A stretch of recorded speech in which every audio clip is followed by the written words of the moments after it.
So Meher Baba did not ask us not to make a living when he said, do not seek material possessions. He just did not want us to accumulate to a point where it is all-consuming. And you know what that means, what that can happen. It can be all-consuming. So now we come to the Nalawala family. And that is my father, and that is my mother, and that is me. In the new life. So then my father always liked to take pictures, and even then I was like a soapbox orator, as you can see.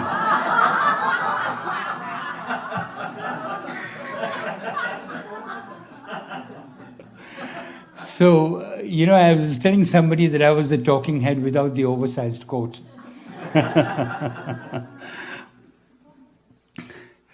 So, who do not seek power.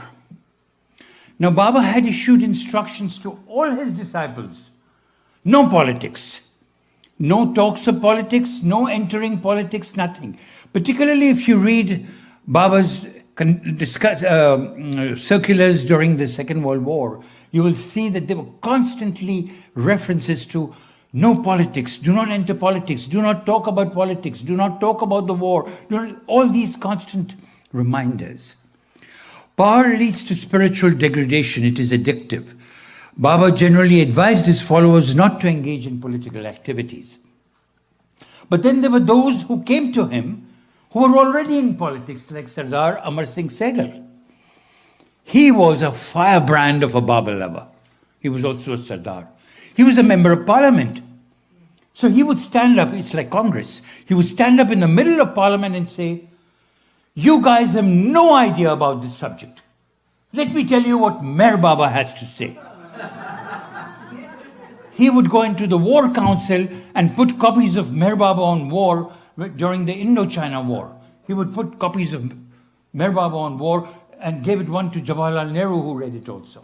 So fearless man. So, when I went for the Third World Religions Conference, they had people from all over the world, the Vatican's representative and everybody. He went and fought with the organizers. You can't have the Third World Religions Conference without the Master's Prayer. So he went up to the podium, and to thousands of people we had the Master's Prayer. So what happened was that Baba stayed in Mafi Majri for a long time. And then he decided that he had to go to Delhi. So some of the disciples were sent to Delhi to start a ghee business. But that's another story. The ghee business never worked because they had to produce pure ghee. And unless the ghee was adulterated, you wouldn't make money. So that was closed down in a jiffy. But the house where he was going to stay was not ready. So Baba moved.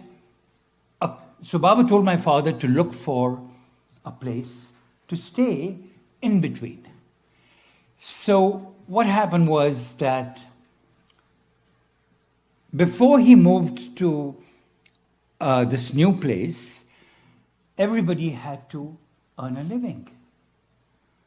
So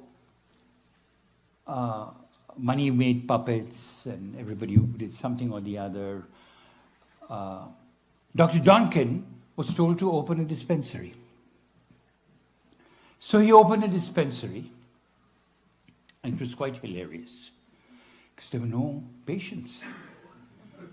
So, and he would be dressed up to the hilt in a suit. And he would come in the morning and he would say, doctor is in. And then in the evening, when there are no patients all day long, doctor is out.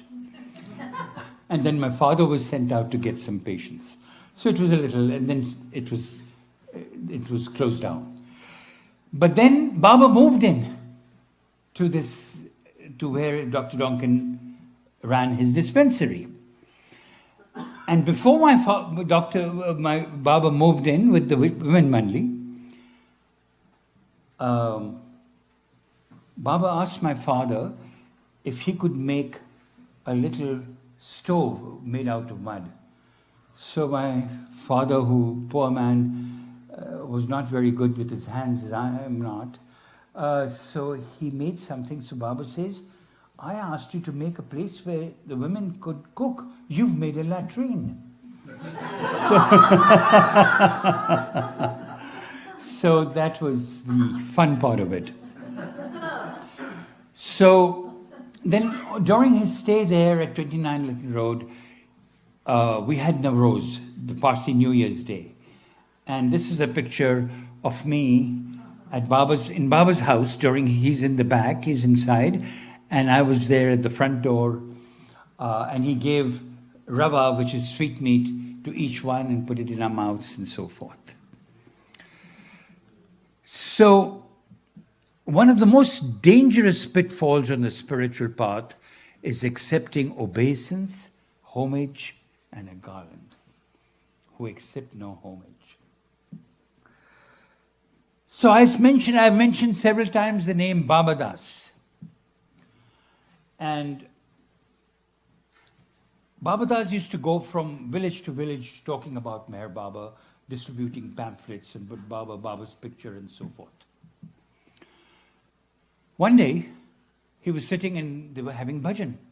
They were doing bhajan and kirtan, bhajans. And suddenly, a man comes running saying, my son is dead, my son is dead. And the mother comes, but the mother shrieking and shouting, my son is dead. So Baba Das says, bring the boy to me. So here is this dead boy. The mother brings the dead boy and lays it at when the bhajans were going on. And he prays to Baba and the boy comes alive. He was absolutely dead. He comes alive.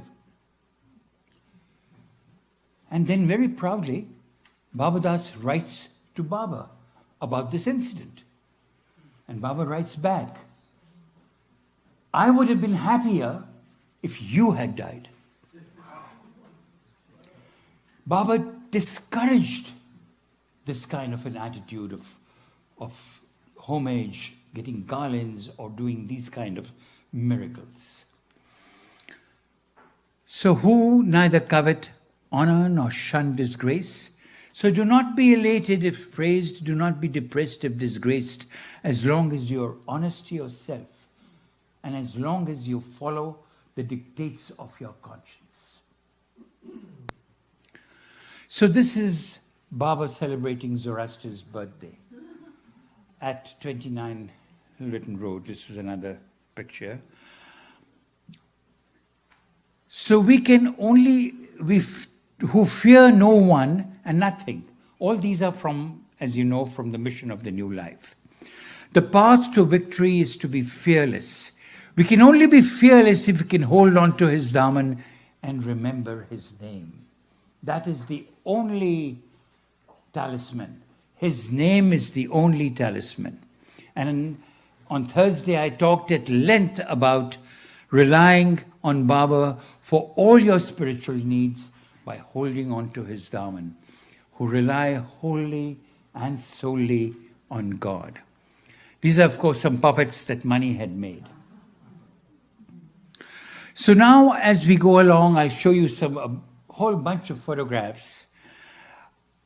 Now, this was a beret that my mother bought, which was knitted by the women Mandli. So everything that they made had to be sold. So my mother bought this beret from them.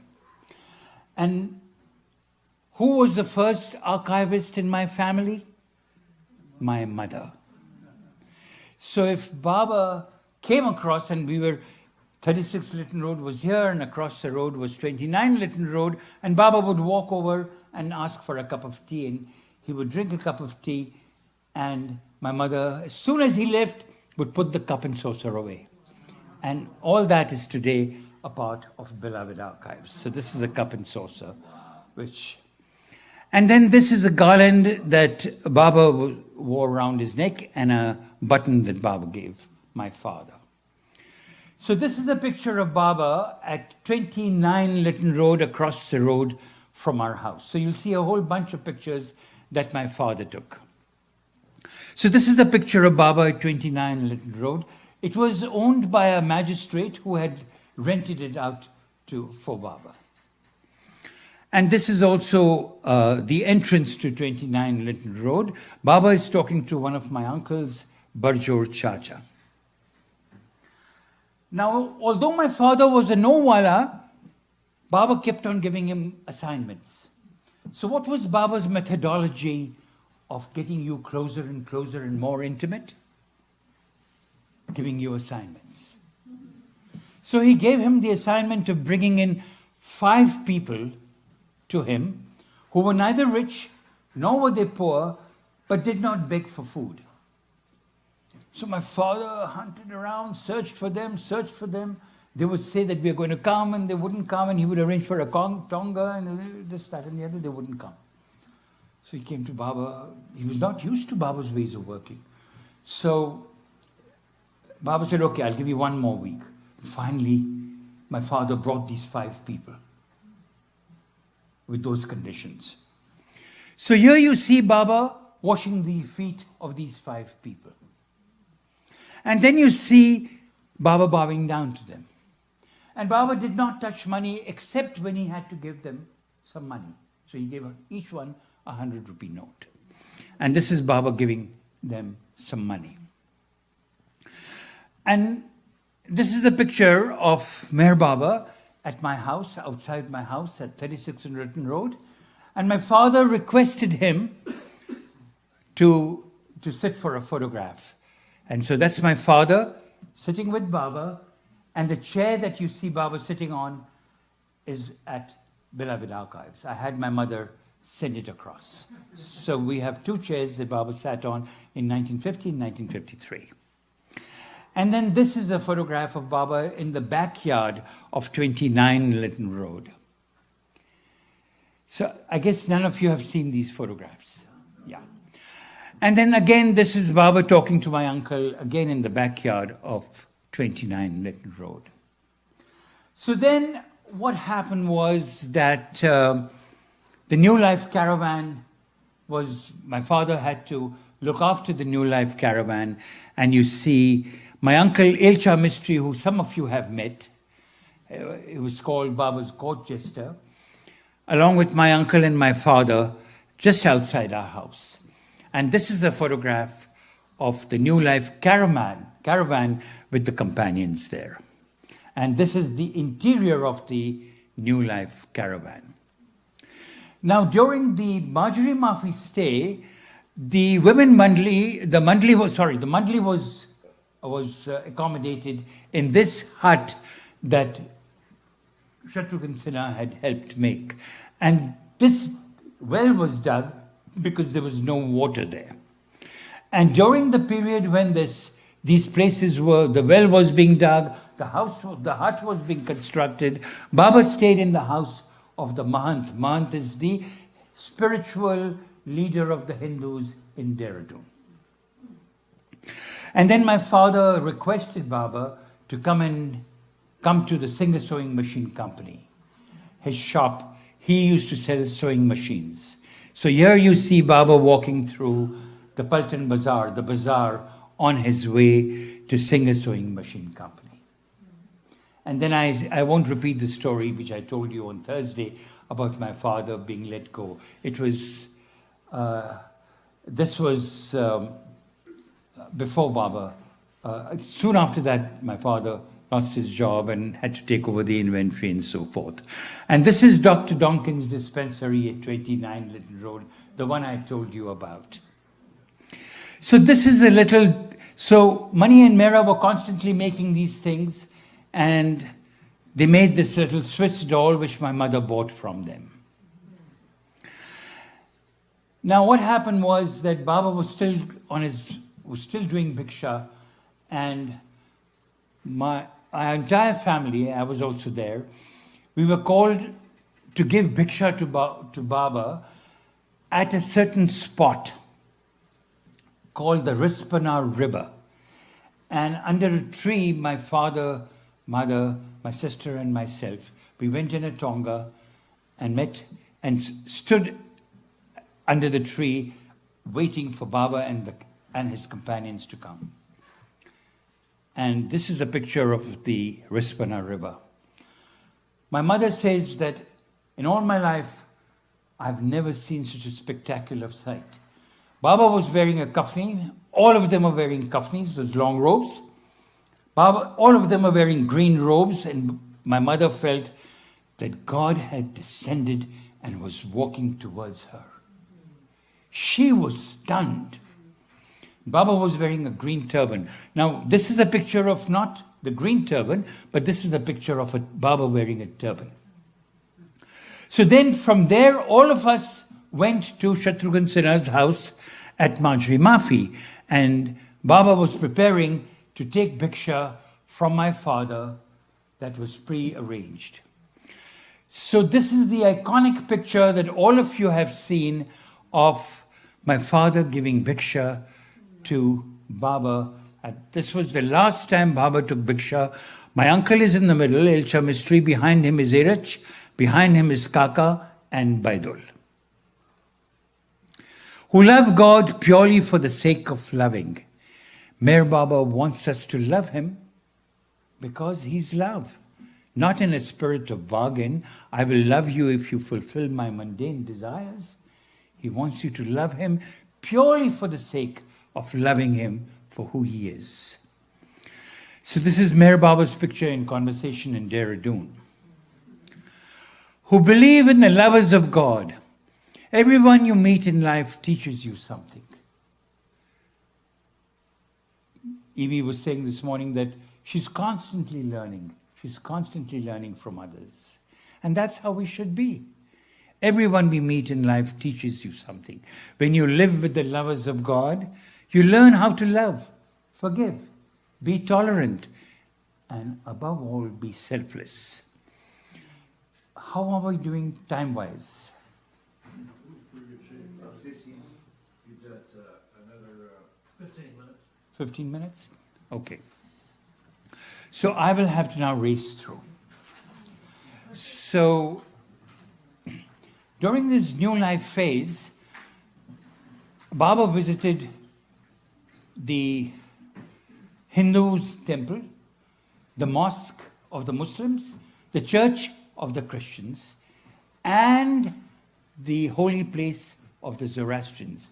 Not the fire temple, but where the Zoroastrians buried their dead. So this is a Hindu temple that Baba visited. This is a church that Baba visited. But at all these places, at the Hindu temple, there was a Hindu disciple who read from the Gita. In the church, Donkin read from the Bible. In the mosque, Munsif read from the Quran. But in the Aramgah, he had my father sit there and they had to repeat the name of God for a certain period of time. And my father chose to say the name of Yazdan, which is the original name of God in Persian. So, and all night and till the morning. So he was saying Yazdan, and this Aramgah, this place where they bury the dead, is in a very lonely place. So my father started saying Yazdan, Yazdan, Yazdan, and because he was a kind of a conservative Zoroastrian, he was a little worried because somebody had been buried there without ceremonies. So he thought that his ghost would come up. So as he kept on saying Yazdan, Yazdan, he was getting nervous and worried, and as it got darker and darker, and he suddenly sees a figure coming towards him. And he started saying, instead of Yazdan, he said, Meher Baba, Meher Baba, Meher Baba, Meher. And there was Meher Baba standing in front of him. And Baba said, were you worried? He said, yes, Baba. He told him about this man who had been buried without ceremonies. He said, don't worry, I'm with you. And then Baba stood there along with him, and they did the Kasti of the Zoroastrians. And this Kasti is in Beloved Archives, preserved there. So then this is the botanical gardens where Baba took all of us. He took me to a 3D movie and he took me to the circus. And so these were his ways of bringing me closer and closer. So conviction in Meher Baba's divinity was a very vital and important teaching that Baba gave us. And he always said, stay close to me. When my father, who was a shy man, when Baba gave darshan programs, he would sit at the edge of everybody sitting there, and Baba would call him and say, sit in front. A time will come when everybody will push you to the back. Now is the time for you to sit in front. So we need to stay as close as possible to him. Now we come to Haridwar. So during his stay, Baba did extensive travels at the Kumbh Mela. Kumbh Mela is, according to the Guinness Book of Records, the largest gathering of human beings in the world. Millions of people are gathered for a spiritual event. And this is the river Ganges. And Baba would go and bow down to 3,000 naked sadhus every day. And when I met Dr. Ginde after Baba dropped his body, Dr. Ginde said, how do you think he got his terrible neck? It was bowing down to these sadhus in. And this is a picture of the naked sadhus walking in the Kumbh Mela. So this is bowing down in Haridwar. And he said, do not expect any material or spiritual reward. Loving Baba unconditionally, relying solely on him, those who lived with him sought to please him. Nobody came to Baba for material reward. He was penniless. He was penniless. He never had any money. If you see the sadras that we have at Beloved Archives, there were 10 stitches on each sadra. So he never had, but people did come for spiritual gain. But here he's telling his companions not to even expect spiritual gain, who do not let go the hand of truth. And we talked about that. So this is a map of the Kumbh Mela work. Elaine, did you make this map? I did not. No. Okay. So this is a map of the Kumbh Mela. Normally, if we have a time, then we go over the map. But who, without being upset by calamities. So I'll quickly tell you the story about Irach Mistry, my uncle. He used to be in Simla, and Simla is a mountainous region. So he used to travel by jeep from place to place. So one day, in heavy snow, his jeep skid, and it rolled over. And the last thing he said was Baba. And he suddenly found a hand. He fell into a hand, and he got up, brushed himself, got into his jeep, and went off. Came to Merazad and fell at Baba's feet and said, you saved me. And Baba said, I don't perform miracles. It was your faith. A similar incident happened to my father also, but we won't go into it. This was a hotel that Baba stayed in when he went to Haridwar. He took my mother and my aunt on this trip to Haridwar along with the women Mandli. And we were very fortunate to be able to photograph Baba's room at Goel's Hotel. Bravely and wholeheartedly face all hardships. Baba said, do not be garlic-faced. Don't worry, be happy, I will help you. He told my father, if you worry, God will never worry. I can never worry, so never worry. My father was a chronic worrier. So Baba gave no importance to caste, creed and religious ceremonies.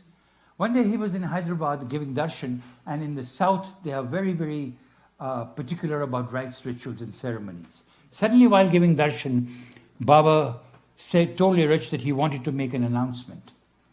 And he said that rites, rituals, I have come to destroy all rites, rituals and ceremonies. And all the Mandli got worried and they surrounded him. And Baba said, don't worry. But nobody raised a finger because he was saying something that would be terrifying for the people he was addressing. And then later on, in a temple, in a Baba place, he said, rites, rituals and ceremonies cover me. pure love reveals me. So then we go to Hyderabad, and this is Baba when he went to Kujagura cave and spent some time in seclusion. So today, this is the inside of the Kujagura cave. And then I had the opportunity in 2017 to give a talk at the Kujagura cave, inside the cave. And there is a dargah of Baba Fakhruddin just near that place, and a Vishnu temple near the cave. And this is the Castle Rock Hotel where Baba stayed. And this is a photograph of all the yes-wallas, no-wallas, and arrangement wallas in Hyderabad. So that is my father standing there. And these are all Abdul Ghani Munsif, and all this you will probably recognize Daulat Singh and so forth, all of them. So today the place where this photograph was taken is what it looks like, Kohinoor Bungalow today. So while he was in seclusion, Baba had these religious symbols made, and we don't know why, but you will see them at Mirazad, all these, so they were in seclusion. So there was a mosque and a fire temple, a church, and all these. Then, of course, Baba proceeded to Imampur on his way back. So as we are now closing in, and this was the spot where Meher Baba rested and had that incident about the pigeons that all of you know. And then this was the Manonash companions. So then he went up in seclusion cabin atop the hill. And then at one point, he stepped out of the cabin and a dhuni was lit, and Erich read a little message that you can read. And then he instructed that what was written on the piece of paper was, all rites, rituals, and ceremonies of all religions of the world are hereby consumed in the flame. And so all that dhuni that was consumed has been preserved in these dhuni, in these boxes that are today in the where the women stay. And these boxes are lined up there, never ever to be opened. And then this is the end of the New Life phase, October 16th. And then Mahabaleshwar, this was the sermon. In the United States, in 1952, Baba came to Myrtle Beach, and he had the accident. And these are shards from the car that Meher Baba was in during the accident in Prague, Oklahoma. And these are preserved in beloved archives. Is Jane here? No.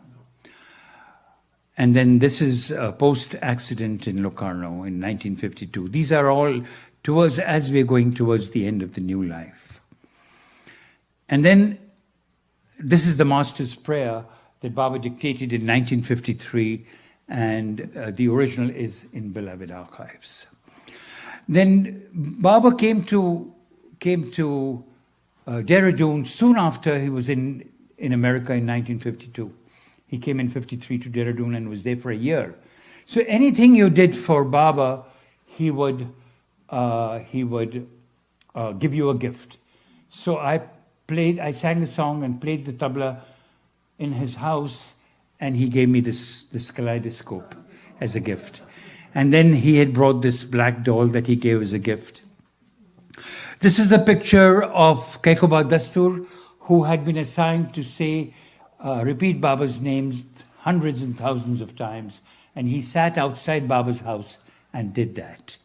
This is Meher Baba with my mother, Freni Narawala, one of the most dedicated and devoted disciples of Meher Baba that I have ever known.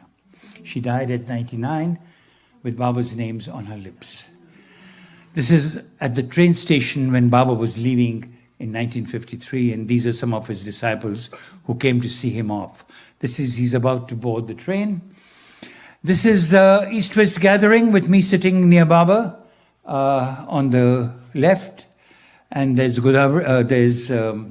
Maharani Shanta Devi of Baroda, Erech, Adi, and Pukar is on the extreme left. The first booklet that I did was called Meher Baba Vignettes, and Baba signed the first copy and sent it to me. And then I published In Lap of Love, which was the first book I published, and Baba signed the first copy, and his message was in the frontispiece. And this is the first issue of The Glow.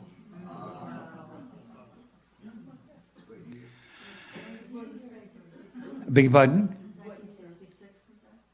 Yes, February 1966. And look at the subscription, rupees 2, which would be like pennies. So this is Meher Baba's bed in 1968. 40 days before Baba dropped his body, I spent some time with him where he charted out the future of The Glow and my future, what I should do with the rest of my life. And this is the tomb. I'll come back to it in a minute. So this is the new Meher Baba Museum at Beloved Archives. This is the Master's Prayer. This is the Kasti. This is a bowl over there. And this is very special. We have Hazrat Babajan's hair there on the left, and on the right is Baba's hair. So there's a story behind this Hazrat Babajan's hair, how we came to get that. And then this is, of course, a close-up of Hazrat Babajan's hair. And then this is Shireen Mai's letter, along with a letter written by Merwan. So there's a picture of Baba as Merwan and Shireen Mai, also in this display case, which we were able to get from the Princeton Arts Museum. And this is Baba's board in Braille, which he used in Dehradun in 1953 when he went to visit St. Dunstan's blind school. And he asked my uncle to prepare a board in Braille. So this is the only place that you will find this board in Braille. And the one on the right is something that he used, a alphabet board he used in 1941. And this is a close-up of the board. And then this is visitors. This photograph was taken recently when Charles Haynes came and had a look. Now, I won't have time to talk about Colonel M.S. Irani, but he was the catalyst that began the archives. Yeah. So it's a little bit of a story, but I think I'll quickly tell you that story. Yeah. So Colonel M.S. Irani was Mehra's uncle and a devout and dedicated antagonist of Meher Baba. So he went about town to town, city to city, giving speeches, writing articles. False masters I have known. That was used to be the common title of his articles. So he was in India doing this. Meredith Starr was in England. There was another Baba lover, K.J. Dastur, who had turned against Meher Baba, who was also, and then finally, before he died, came back to Baba. But there was another man whom Dr. Colonel M.S. Irani had recruited, and that was my mother's uncle, Major Sorab Bamji, who was the head of the Zoroastrians in Bombay. So, rabid anti-Baba, and would go around giving speeches and so forth. So when we went to Bombay from Dehradun, we would of course go and have lunch with him, but uttering Meher Baba's name was taboo.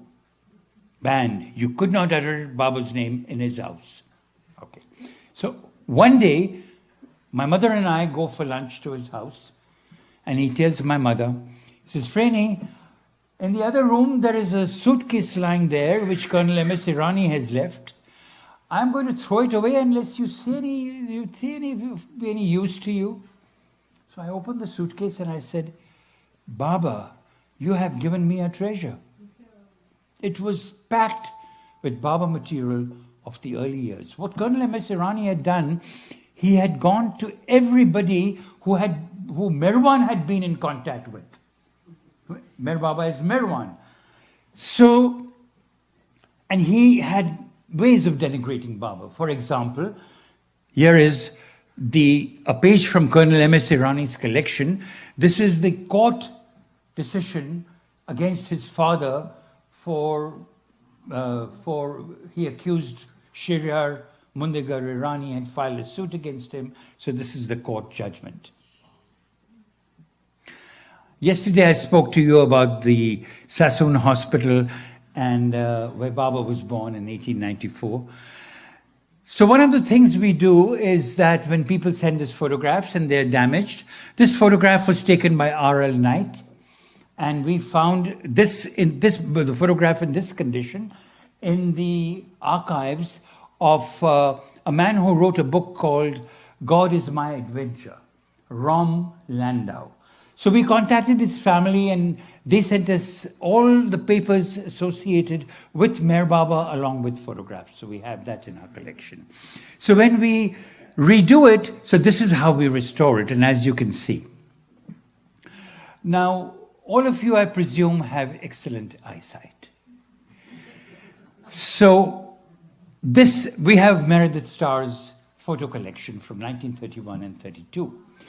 So can you tell me where Mir Baba is in this picture?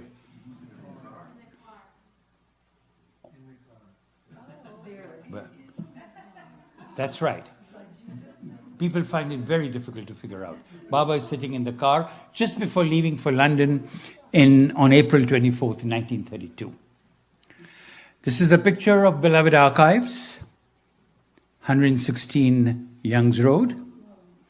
This is a picture of our darshan room. This is how we set up our chairs, and this zafus are for meditation, so we conduct meditation sessions. This is the recording studio we have, and it was initiated by Philip Ludwig and then we enlarged it and made it bigger and more functional. This is when we research photographs and documents. Then this is our scan master who scanned thousands of documents and photographs that we have. And he was somebody who worked at the United Nations, and he was an expert scan master. These are films donated by Pete Townsend, and he's donated practically everything from the Oceanic when that shut down. And these are the Oceanic audio tapes and the notes that were made by people who made them. Then we have hairs from different years of Baba's ministry. This is from August 1935, from Baba's beard, and they are put in vials that were created for us by Murshida I.V. Deuce. And this is a very precious cloth of Baba's Kamli coat.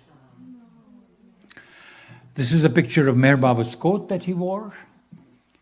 A picture of Baba's flag on the retreat, donated by Pete Townsend, that was flown on the retreat in 1958 during the Darshan program. This is a picture of rehousing. We have people coming in and volunteers who come and help us rehouse. These are how we put rehousing folders. And then when people give us garments, we rehouse them and give it back to them. So when Pete gave us Baba's coat, there was a piece of paper on the coat which Mera had written saying with Baba's love to Pete Townsend or something like that. But he never removed this piece of paper, so there was a patch on this coat. So the London Centre wanted the coat back. He had given it to us because the London Centre was under renovations. So we told Pete that we would rehouse them and then give it to them. So we rehoused it and gave it to us. So David and Marlene are here who have a sadra for the Delaware group. So they gave it to us to rehouse it, and we rehoused it for the Delaware Center. So this is what we did for them. Then what happened was that Valeria Violati wrote to me saying that Mani had sent her the original dhoni that was lit by Baba's disciples outside the cave in Assisi in 1932. And that she would want it to be somehow placed inside the cave. But she didn't know how to do it. So I went and consulted with the heads of the Princeton University Arts Center, and they told me how to do it. So this is a description which will take you time to read, but it says, most sacred ashes from Dhuni lit by Meher Baba after emerging from the cave in Assisi. So Valeria got it in a steel capsule, and then she put it in a crevice, which hopefully no Baba lover will be able to find. And and then when I went to visit Assisi, I had the opportunity of sitting and meditating in the cave. And this is a photograph of me conducting a meditation session. And this is Charles Haynes, who was the guest speaker at the last birthday. And we have a man who dressed up as Meher Baba, who acted in a play. And he's sitting right over here in the fifth. Prakash, will you stand up?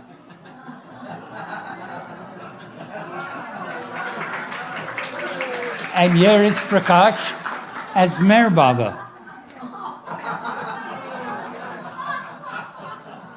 And Srinivas, another Baba lover from there, who's playing Erach. And we had a dancing program over there. So Prakash has some, his daughters-in-law are amazing dancers. So they gave a dance performance. And his wife is an amazing bhajan singer. Is she here?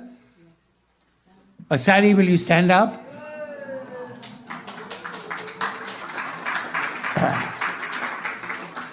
So here she is performing a bhajan along with the tabla player.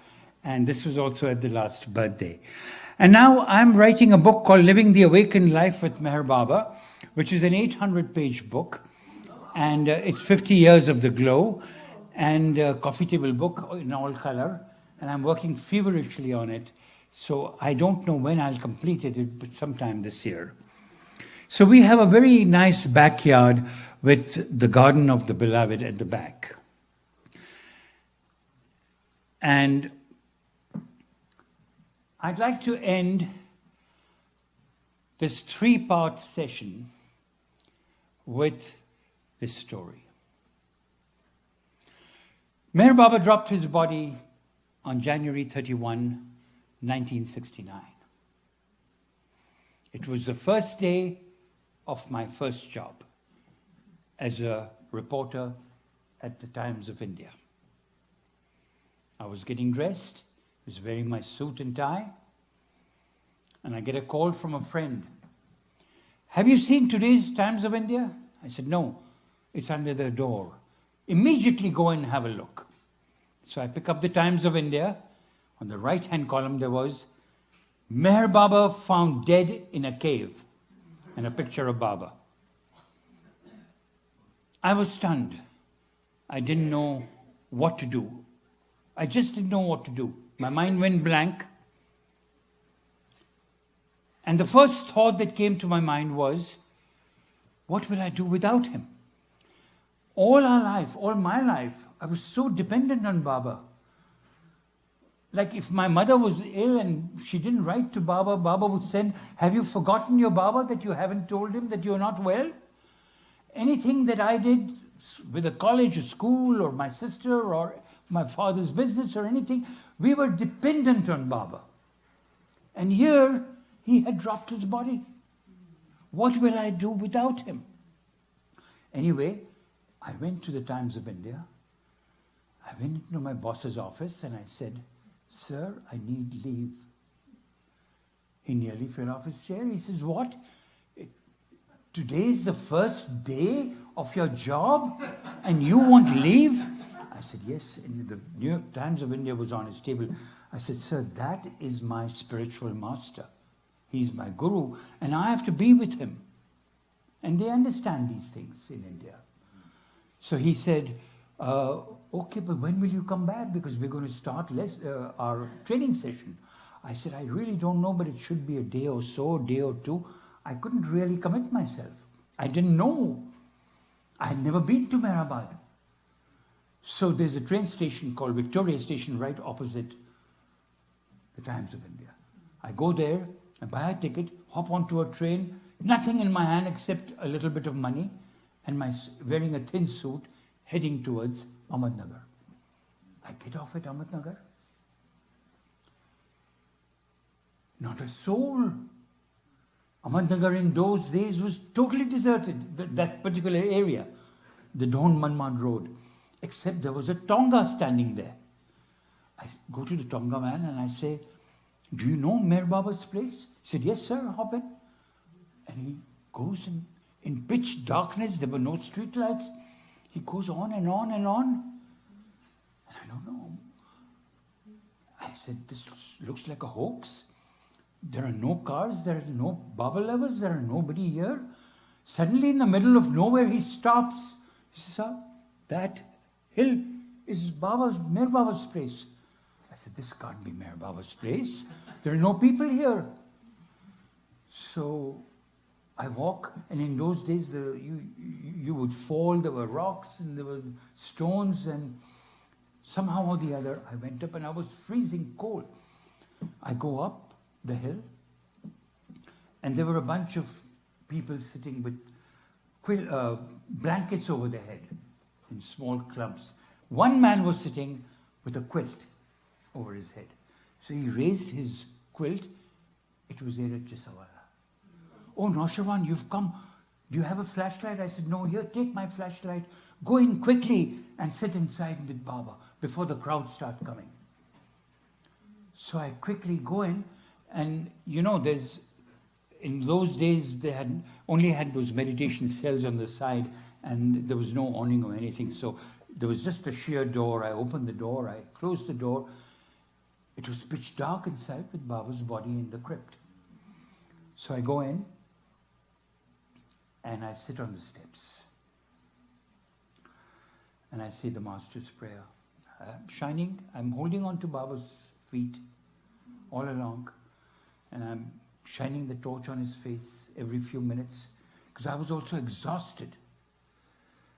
And I was shining the torch on his face, thinking of point by point, thinking of the times that he had helped me, and how much he had done for me, and how much grateful I am to him. And I was saying my prayers over and over again, and then I said, Baba, I want to do something for you. You've done so much for me. This thought came to my mind, all along thinking, what will I do without him? So as I'm thinking, this thought crossed my mind, that I said, Baba, I said loudly, Baba, I will write your biography, howsoever long it takes. Because there was no complete biography at that time. The God-man, Perfect Master, Avatar, none of them were complete. The last days of Baba were not mentioned in any of these biographies. So I said, I will write your complete biography, and that was The Beloved. So as I'm sitting there and exhausted and tired, and the flashlight going limp, and it's going like this, and then I'm tired, I turn to the flashlight onto Baba's face, and his eyes open. And I said, oh, Baba. And I turned the flashlight away, and I turned it back again. His eyes were closed. But what happened at that moment was this thought that what will I do without him turned to, I'm always with you. I'm always with you. I'm always with you. And if anything comes out of this Southeast gathering, this is the message I would like to share with you. Baba is always with you, with each one of you, every step of the way.